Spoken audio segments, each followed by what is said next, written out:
In this devotional, I'm going to share with you 3 thoughts from Esther chapter 3, verses 1 through 6, where I'll ask the question, why did Haman hate Mordecai?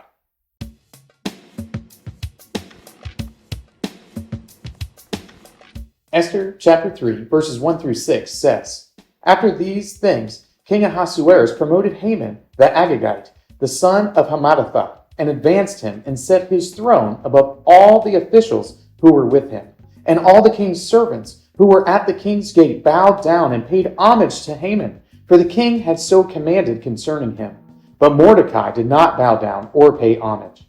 Then the king's servants who were at the king's gate said to Mordecai, Why do you transgress the king's command? And when they spoke to him day after day, he would not listen to them. They told Haman in order to see whether Mordecai's words would stand, for he had told them that he was a Jew. And when Haman saw that Mordecai did not bow down or pay homage to him, Haman was filled with fury. But he disdained to lay hands on Mordecai alone. So, as they had made known to him the people of Mordecai, Haman sought to destroy all the Jews, the people of Mordecai, throughout the whole kingdom of Ahasuerus. As you read through the book of Esther, you find out that there's this very clear villain, and the very clear villain is Haman. Haman is seemingly full of hatred, particularly for Mordecai, Esther's uncle. And it's this hatred that spurs on this entire narrative where Esther ultimately saves the people of Israel and Haman is destroyed. Well, here are 3 thoughts from Esther chapter 3, verses 1 through 6, trying to answer the question, why did Haman hate Mordecai? Thought number 1, no bowing. Mordecai did not bow down to Haman, and Haman had this command from the king, Ahasuerus, that everyone is to bow down to him and pay him homage. And we don't know exactly what he did to so ingratiate himself to the king to get this command. All we know is that this was the command. But Mordecai wouldn't bow down to him. And Mordecai wouldn't bow down to him, maybe because Haman was making himself out to be a king and was expecting to be worshipped as if he were a deity, or maybe because of his heritage that was vehemently against the people of Israel. We're not exactly sure why, but Mordecai refuses to bow down to him, and his reason why is very simple. I'm a Jewish person. And that seems to be the whole argument. It's at least the whole argument that we get narrated to us in the book.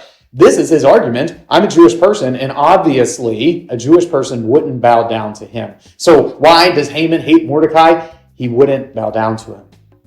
Thought number 2, hatred of Jews. We find out as we go through these verses that Haman doesn't just hate Mordecai, but it seems like Haman hates all of the Jewish people. And this does fit with his own lineage that has some animosity towards the Jews. But we see it played out in how he is seeking to get back at Mordecai.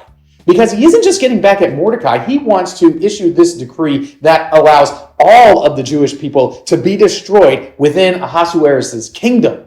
So he isn't just after Mordecai, he wants massive destruction to take place. He wants there to be utter devastation against all of the people who share this lineage with Mordecai. It isn't enough that just Mordecai suffers and dies. He wants all of the Jews to suffer. And this is what spurs on this event where Esther has to go in before the king and plead for the sake of her people.